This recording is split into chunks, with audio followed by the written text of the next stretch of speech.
Здравствуйте, Игорь Павлович.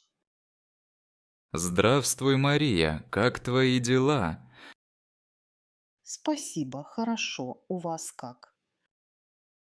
Тоже хорошо, спасибо. Чем могу помочь? Извините, я не совсем поняла задание по домашней работе. Конечно, давай я объясню еще раз. Ты слушаешь. Да, слушаю внимательно. Тебе нужно написать короткий текст о своей семье. Сколько предложений должно быть в тексте? Достаточно 5-6 предложений. Нужно писать о всех членах семьи, Да, напиши о маме, папе, братьях или сестрах, если они есть. а можно добавить про бабушку и дедушку. Конечно, если хочешь, добавь немного информации о них. Спасибо. Можно писать о домашних животных. Да, это хорошая идея. Если у тебя есть животные, расскажи о них. Какой объем текста? Страница, полстраницы? Полстраницы будет достаточно. Нужно писать от руки или на компьютере? Лучше пиши от руки. Когда нужно сдать задание? Принеси его на следующий урок, пожалуйста. Хорошо. Можно использовать словарь. Да, можешь использовать словарь, если не знаешь слова. Спасибо. Можно задать еще вопрос. Конечно, спрашивай. Какие ошибки самые частые в таких заданиях? Часто забывают писать о себе. Не забудь написать, сколько тебе лет и где ты живешь. Поняла. Нужно ли рисовать картинку семьи? Нет, картинку рисовать не нужно, только текст. Можно писать простыми предложениями? Да, используй простые предложения, это хорошо. Можно использовать примеры из учебника? Да, можешь посмотреть примеры, но пиши о своей семье. Хорошо, я попробую. Не волнуйся, если будут ошибки, я помогу исправить. Спасибо, вы всегда очень добры. Пожалуйста, Мария, тебе все понятно теперь. Да, теперь все понятно. Спасибо за объяснение. Рад помочь. Если будут вопросы, приходи. Хорошо, спасибо большое. Желаю удачи с заданием. Спасибо, я постараюсь. Хорошего дня, Мария. И вам хорошего дня. До свидания. До свидания. Здравствуйте, Марк. Можно вас спросить? Здравствуйте, Ирина. Конечно, спрашивайте, что случилось. Я делаю домашнее задание и не понимаю одно слово. Хорошо. Какое слово вам непонятно? В третьем упражнении есть слово «культура». Что это значит? Хороший вопрос. Культура– это все, что связано с традициями, искусством, музыкой, обычаями. Ага, понятно. Спасибо. А как правильно использовать это слово в предложении? Например, в России богатая культура. Ясно. Можно сказать «я люблю культуру»? Да, можно, но лучше сказать «я интересуюсь русской культурой». Спасибо. Теперь понятно. А почему в тексте говорится «культурный человек»? Культурный человек– это вежливый, образованный человек, который знает правила поведения. Значит, если я читаю книги, я культурная? Да, если вы читаете книги, ходите в театр, уважаете других, вы культурная. О, это приятно. А как сказать про много культур? Тогда можно сказать много культур или разные культуры. А как спросить, какая культура тебе нравится? Очень хорошо. Можно так и спросить, какая культура тебе нравится. Спасибо. В словаре я видела еще слово «культурный». Это прилагательное. Да, культурный– это прилагательное. Например, культурный город. Ясно. А можно сказать «культурная книга»? Обычно говорят «книга о культуре» или «культурное мероприятие». Хорошо, спасибо. А что значит культурное мероприятие? Это событие, выставка, концерт, спектакль– все, что связано с искусством. Теперь понятно, а в каком падеже это слово меняется? Да, конечно. Например, я интересуюсь культурой. Творительный падеж. А во множественном числе как будет? Во множественном числе культуры. Например, в мире много культур. Спасибо большое. А в задании надо написать про культуру своей страны. Да, напишите короткий текст про культуру вашей страны. Сколько предложений должно быть? 3-4 предложения будет достаточно. Можно писать про музыку и еду. Конечно, это тоже часть культуры. А можно добавить фотографию?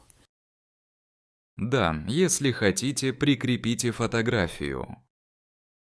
Я попробую найти хорошую фотографию. Спасибо за объяснение. Пожалуйста, Ирина, если будут еще вопросы, спрашивайте. Хорошо, спасибо. Я напишу текст сегодня вечером. Отлично, буду ждать. Удачи вам. Спасибо, Марк. Хорошего дня. И вам хорошего дня, Ирина. До свидания. До свидания. Здравствуйте, Олег Иванович. Здравствуй, Ирина. Как твои дела? Спасибо, все хорошо. А у вас? У меня тоже все в порядке. Чем могу помочь? Я хотела спросить по поводу проекта. Конечно, спрашивай, что тебя интересует. Я не совсем поняла, как сдавать проект. Нужно устно сдавать или письменно? Хороший вопрос. Проект можно сдавать и устно, и письменно. А если я хочу сделать письменную работу, это нормально? Да, конечно, ты можешь выбрать письменный формат. Спасибо. А сколько страниц должно быть в письменной работе? Достаточно 3-4 страниц. Нужно печатать или можно писать от руки? Лучше печатать, но если нет возможности, можно писать от руки. Спасибо, я поняла. А если сдаю устно, как это будет? Ты приходишь ко мне и рассказываешь свой проект. Сколько минут должна длиться устная презентация? Примерно 5-10 минут. Можно использовать презентацию на компьютере? Да, презентация приветствуется.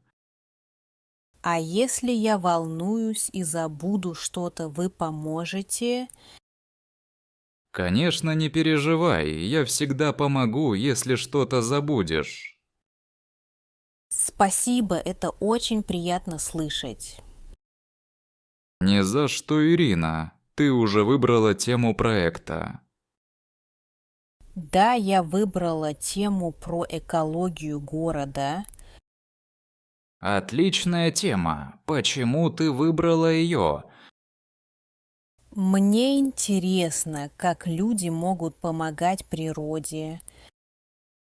Это очень важно. Ты уже начала собирать материал? Да, я читаю статьи и смотрю видео. Молодец. Ты будешь делать письменный проект или устный. Я еще не решила. Можно подумать еще пару дней. Конечно, у тебя есть время до конца недели. Спасибо. А дедлайн в пятницу? Да, проект нужно сдать до пятницы. Если я не успею, можно попросить еще один день. Если будет уважительная причина, можно. Хорошо, я постараюсь все сделать вовремя. Я в тебе уверен, все получится. Спасибо за поддержку, Олег Иванович. Не за что, Ирина. Если будут вопросы, спрашивай. Можно потом еще раз подойти, если появятся вопросы. Конечно, я всегда здесь после уроков. Спасибо. Я обязательно подойду, если понадобится. Желаю удачи с проектом. Спасибо. Хорошего вам дня. И тебе хорошего дня, Ирина. До свидания. До свидания. Спасибо еще раз за помощь. Пожалуйста, всегда рад помочь. До встречи на уроке. До встречи. Я пойду работать над проектом. Отлично, удачи. Спасибо. Вы очень добрый учитель. Спасибо, мне приятно это слышать. Тогда до пятницы. До пятницы. Всего хорошего. Всего доброго. До свидания. До свидания, Ирина. Здравствуйте, Олег Сергеевич. Здравствуй, Марина. Как дела? Спасибо, хорошо. А у вас? Тоже хорошо, спасибо. Чем могу помочь? Я хотела спросить про домашние задания. Конечно, спрашивай, что именно непонятно? Когда нужно сдать задание по русскому языку? Домашнее задание нужно сдать в пятницу. В пятницу утром или вечером. Лучше утром до начала уроков. А если я не успею утром, можно сдать на следующем уроке. Лучше сдать вовремя, но если есть причина, скажи мне. Я просто волнуюсь, что не успею закончить. Почему ты так думаешь? У меня много других заданий на эту неделю. Я понимаю, сколько тебе осталось сделать по-русскому. Я уже написала половину упражнения. Это хорошо, а осталось немного. Да, но мне еще нужно проверить ошибки. Молодец, что проверяешь ошибки, это важно. Спасибо. Можно я покажу вам свою работу завтра? Конечно, приноси на перемене, я посмотрю. Спасибо большое. А если я допущу ошибку, я могу исправить. Конечно, можно исправить ошибки и сдать снова. Мне это очень помогает. Спасибо. Ни за что, если нужна помощь, спрашивай. А вы можете объяснить еще раз задание номер 3? Конечно, там нужно написать 5 предложений о семье. Просто 5 простых предложений. Да, простые предложения, используй слова из урока. Например, моя мама работает врачом. Да, это хороший пример. Спасибо. Я постараюсь сделать все правильно. Я уверен, у тебя получится. А если я не знаю, как написать слово, можно посмотреть в словаре. Да, конечно, пользуйся словарем. Спасибо, это удобно. А вы проверяете на ошибки? Да, я проверяю и помогаю исправить. Я очень хочу получить хорошую оценку. Ты стараешься, это главное. Спасибо за поддержку, Олег Сергеевич. Всегда рад помочь, Марина. А вы можете дать совет, как быстрее делать домашнее задание?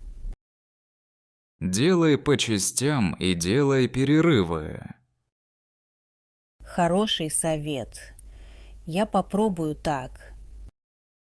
Если что-то непонятно, спрашивай сразу. Хорошо, я буду спрашивать. Ты молодец, что интересуешься. Спасибо.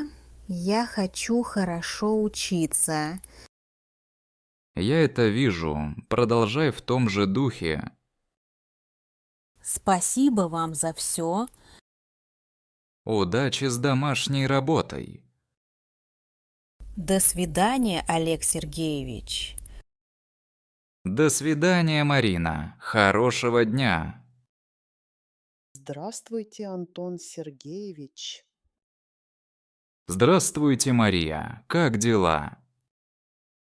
Спасибо, хорошо. А у вас? Тоже хорошо, спасибо. Что случилось? Я хотела спросить про задание по истории. Конечно. Что вас интересует? Мне трудно работать с темой Петр Первый. Почему трудно? Сложная тема? Да, для меня это сложно. Много дат, много информации.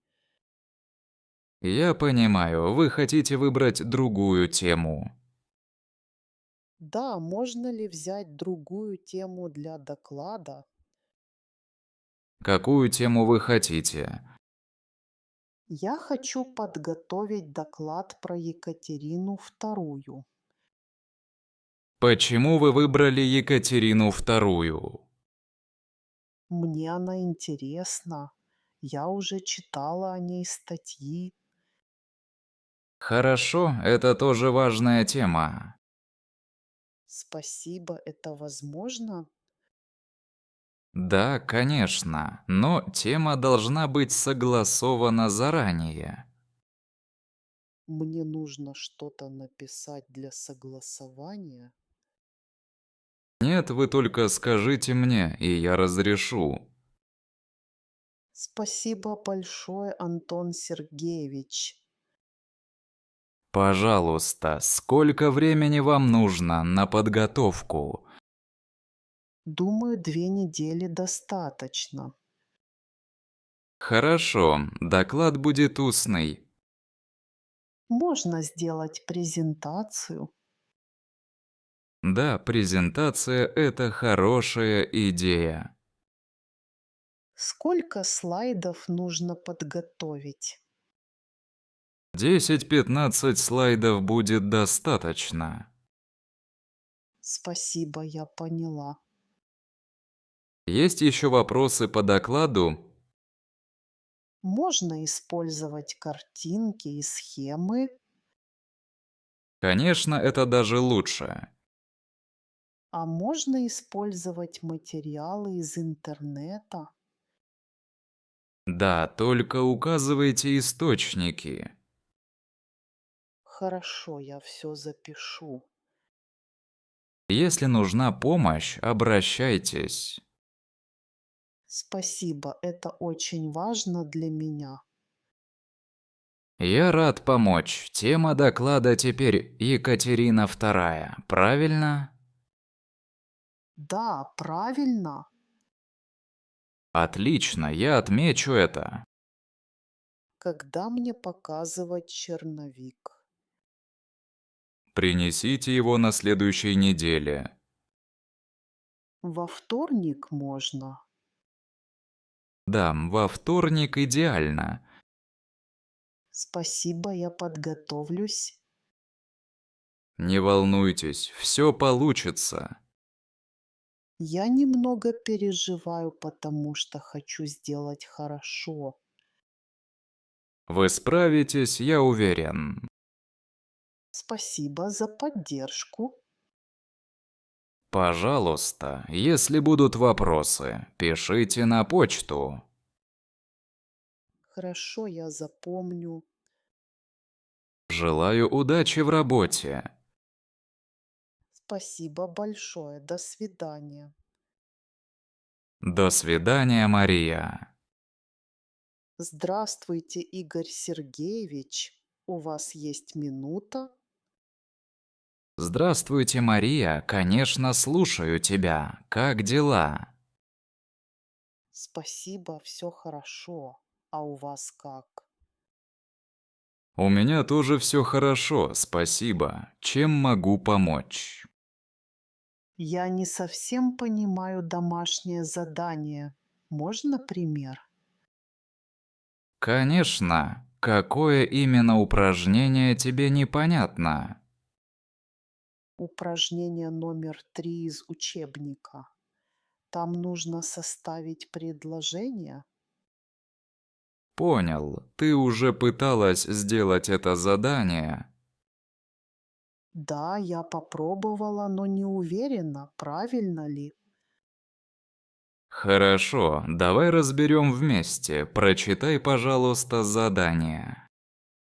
Нужно составить 5 предложений о семье с помощью глагола «жить». Отлично. Пример. Моя семья живет в Москве. Ага, понятно. Можно еще пример? Конечно. Например, моя сестра живет в Санкт-Петербурге. Хорошо, спасибо. Можно ли использовать другие города? Да, конечно. Можно любые города или даже страны. Значит, могу написать: мои бабушка и дедушка живут в Италии. Все верно, Мария. Очень хорошо. Спасибо. А как написать про друга? Можно так. Мой друг живет рядом со мной. Поняла. А как сказать, если кто-то живет далеко? Например, моя тетя живет далеко от нас. Спасибо большое. Можно еще один пример. Конечно, мой брат живет в большом доме. Отлично. Теперь мне все ясно. Рад помочь. Есть ли еще вопросы по этому упражнению? Нет, с этим все понятно. А к следующему упражнению есть вопросы. Хорошо, спрашивай, какое упражнение? Четвертое. Там нужно задать вопросы по картинке. Да, верно. Ты видела картинку? Да, там семья на кухне. Совершенно верно. Пример вопроса. Кто готовит ужин? Мне нужно еще 4 вопроса. Да, например, где стоит холодильник или что делает девочка? А если я спрошу, сколько человек на кухне? Правильно? Да, это хороший вопрос. Спасибо, теперь я понимаю. Молодец, Мария, очень хорошо задаешь вопросы. Спасибо за помощь и терпение. Всегда рад помочь. Если будут еще вопросы, приходи. Спасибо, я обязательно приду, если что-то не пойму. Отлично. Удачи с домашним заданием. Спасибо большое. До свидания, Игорь Сергеевич. До свидания, Мария. Хорошего дня. Вам тоже хорошего дня. Спасибо.